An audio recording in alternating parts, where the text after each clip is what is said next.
All right, so now in example 2, we're going to basically take the same thing we did in example 1, we're just going to speed it up. All right, let me play it for you so you can hear what it sounds like. All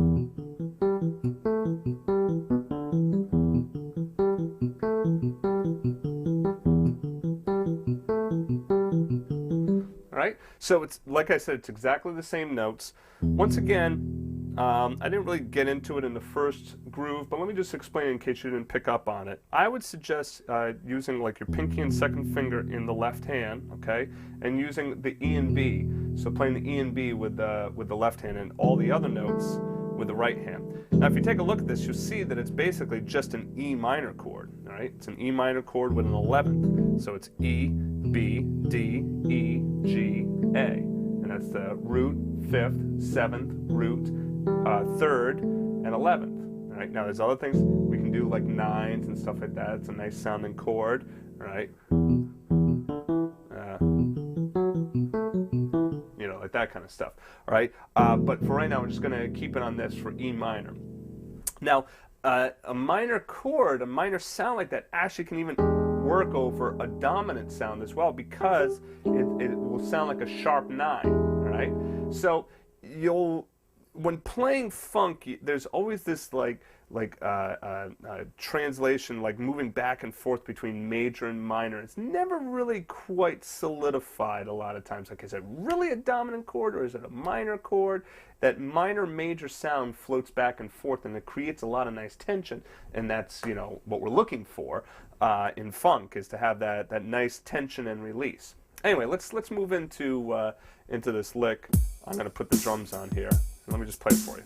1, 2, ready, go.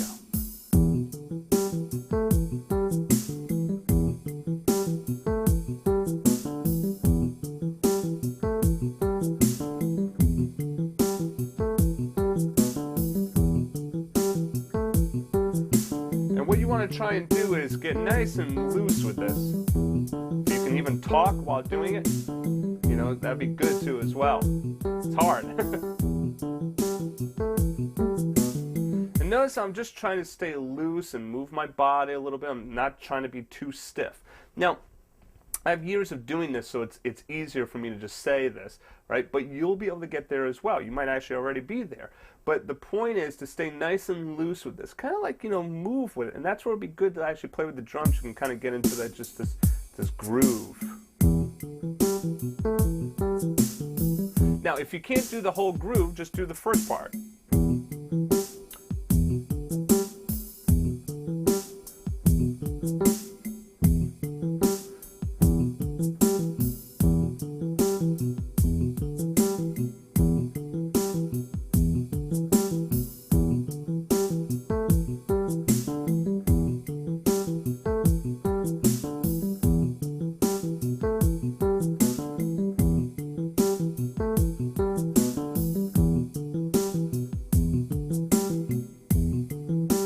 Now, I'm kind of doing it just as like 2 beats there. You can weight the whole measure as well. So,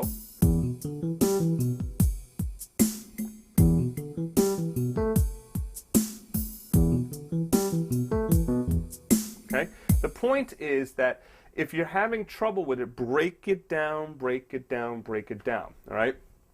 Of course, working on example 1. Right? Just breaking it down into single notes like that, and you know, only adding on 1 note at a time will be really beneficial for you. All right, you will be able to play this. Everyone can play this. All right, now, even if you're an absolute beginner, if you work at it, you'll be able to do this. Okay, so the goal is to break it down for yourself into small chunks, and then you want to try and get to the point where it's just nice and loose and relaxed. Okay, play along with the drum track. Even if you just have to do 3 notes, or even 2.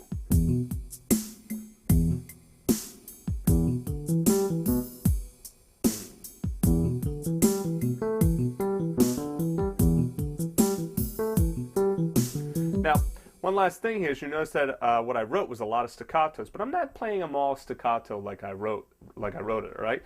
You know, so once again, use your ears, and then just listen to the feel, and if it feels better for you to go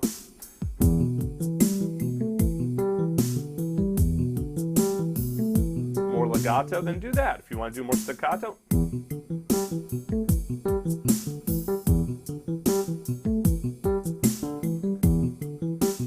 okay, you can do that as well, right? It's good to try both so that you know how to move back and forth between that legato and staccato sound.